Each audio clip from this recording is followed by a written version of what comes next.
안녕하세요. 엔트원과 함께하는 투자 여행입니다. 오늘 저희가 분석해볼 기업은 바로 덕산 하이메탈인데요. 반도체 슈퍼사이클의 수혜주로 꼽히면서 본업은 정말 잘 나가는데 전체 성적표에는 수백억 원의 손실이 찍히는 좀 이상한 상황에 놓여 있어요. 전문가님, 이게 도대체 어떻게 된 일인가요? 네, 바로 이 질문이 오늘 우리가 풀어야 할 핵심입니다. 한마디로 착시 현상이라고 볼 수 있는데요. 어떻게 한 회사 안에서 이렇게 완전히 다른 신호가 나올 수 있는지 그 원인을 알아야 덕산하이메탈의 진짜 가치를 볼 수 있습니다. 지금부터 그 속을 한번 제대로 들여다보겠습니다. 이 두 그래프를 보시면 바로 이해가 되실 겁니다. 왼쪽이 바로 본업, 즉 덕산하이메탈 자체의 실적인데요. 보시는 것처럼 아주 예쁘게 우상향하고 있죠. 그런데 오른쪽 자회사들까지 모두 합친 연결 실적 그래프는 완전히 딴판입니다. 이익이 그냥 뚝 떨어지는 모습이 보이실 겁니다. 그러니까 본업만 보면 정말 좋은데 뭔가 다른 데서 발목을 잡고 있다는 뜻이군요.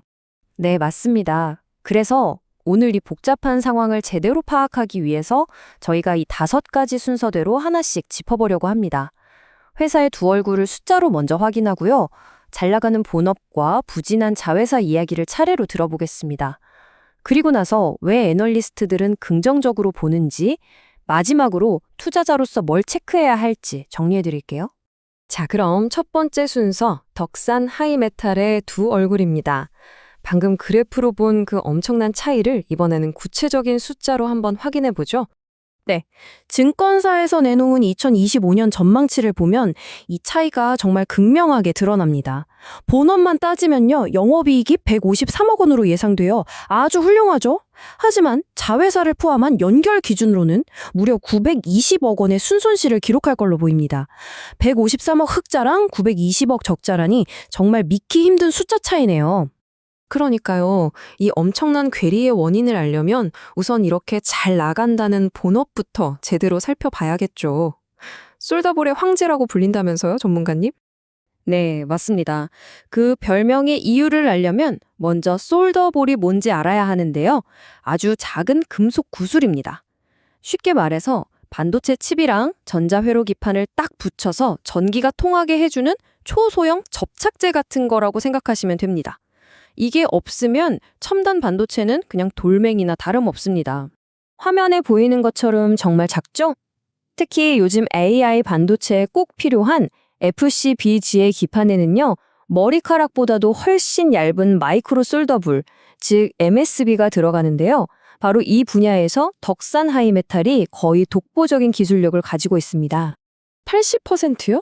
글로벌 시장 점유율이 80%라는 건 이건 뭐 거의 독점이라고 봐야 하는 거 아닌가요? 네, 맞습니다. 사실상 시장을 그냥 지배하고 있다고 보시면 되고요. 다른 기업들이 쉽게 따라올 수 없는 아주 강력한 기술적 해자를 구축한 셈입니다. 그리고 이 대담한 제품을 누가 사가는지를 보면 더 확실해집니다. 바로 삼성전자, SK하이닉스 같은 전 세계 반도체 시장의 거인들이죠.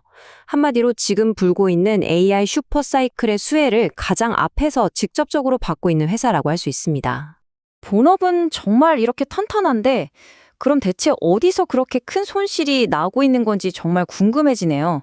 이제 그 문제의 자회사 이야기를 좀 해봐야겠습니다. 네, 이 원그래프를 한번 보시죠. 전체 매출에서 본업인 하이메탈 비중이 한 38% 정도 됩니다. 나머지는 특수 가스 용기를 만드는 덕산 에테르시티와 방위산업체인 덕산 넵코어스 같은 자회사들이 차지하고 있죠. 그러니까 자회사들 비중이 60%가 넘기 때문에 얘네들이 실수를 하면 전체 성적표가 나빠질 수밖에 없는 구조인 겁니다. 그럼 그 자회사들 중에 특히 어디가 문제였던 건가요? 네, 바로 이 덕산 에트르시티라는 회사입니다. 이 막대 그래프를 보시면 2025년에 실적이 갑자기 확 꺾이면서 적자로 돌아설 것으로 예상되죠. 전방 산업인 태양광 쪽 업황이 나빠진 게 직격탄이었는데요. 이 자회사의 부진이 전체 실적을 끌어내린 주범이었던 겁니다. 이건 저희의 추측이 아닙니다. 회사에서도 직접 공시를 통해 종속회사 실적 부진과 영업권 손상이 적자의 원인이라고 밝혔습니다. 영업권 손상, 말이 좀 어려운데요. 쉽게 말해서 예전에 꽤 비싼 돈을 주고 인수한 자회사가 생각보다 돈을 못 버니까 그 가치 하락분을 회계장부에 한꺼번에 손실로 처리했다. 이렇게 이해하시면 됩니다. 와, 상황이 생각보다 심각했네요. 그런데 이렇게 안 좋은데도 증권가에서는 긍정적인 보고서가 계속 나온다고요? 저는 이게 좀 이해가 안 되는데 도대체 왜 그런 거죠? 네, 바로 그 지점이 핵심입니다. 그 이유를 이해하려면 SOTP라는 가치평가 방식을 알아야 하는데요. Sum of the parts. 말 그대로 각 사업부를 따로따로 떼어내서 가치를 매긴 다음에 전부 더하는 방식입니다. 덕산하이메탈처럼 성격이 다른 사업이 섞여 있을 때 각 부분의 진짜 가치를 제대로 보기 위해 사용하는 방법이죠. 실제 한 증권사 리포트를 예로 들어볼게요. 2026년을 기준으로 반도체 소재 본업의 가치는 약 4,390억 원, 부진했던 자회사 덕산에트리시티는 회복을 가정해서 2,280억 원, 방산 자회사 덕산 넵코어스는 720억 원, 이런 식으로 각각의 가치를 매기는 겁니다. 이렇게 따로 떼어놓고 보니까 전체 그림이 좀 달라 보이죠? 아, 그러니까 지금 당장의 적자가 아니라 각 사업부의 잠재력을 보고 가치를 매긴다는 거군요. 그럼 이 SOTP 분석의 근거는 결국 미래 실적이 좋아질 거라는 기대감인 거네요? 정확합니다. 이 실적 전망 그래프가 바로 그 근거인데요. 2026년에는 본업은 계속 잘 되고 문제였던 자회사들마저 턴어라운드에 성공하면서 전체 실적이 극적으로 개선될 거라는 예측입니다. 어두운 터널의 끝이 보인다는 거죠. 현대차증권 리포트에 나온 이 한 문장이 모든 걸 요약해주는 것 같습니다. 본업의 슈퍼사이클과 자회사 실적 개선이라는 이 두 개의 강력한 엔진이 같이 돌아가기 시작하면 시장이 이 회사를 보는 눈, 즉 기업 가치 평가가 완전히 달라지는 리레이팅이 일어날 거라는 아주 강력한 메시지입니다. 네, 이제 그림이 좀 명확해지는 것 같습니다.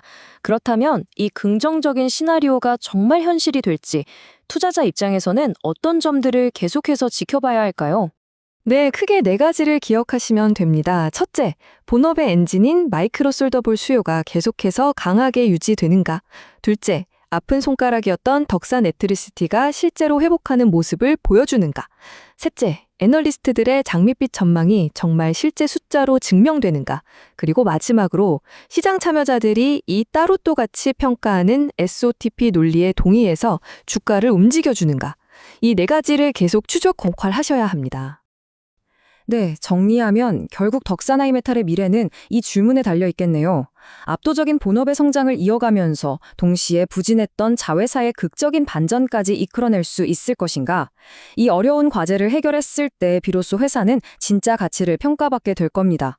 여러분은 이 종목 어떻게 보시나요? 댓글로 자유롭게 의견 남겨주시고요. 오늘 내용이 도움이 되셨다면 좋아요와 구독도 꼭 부탁드립니다.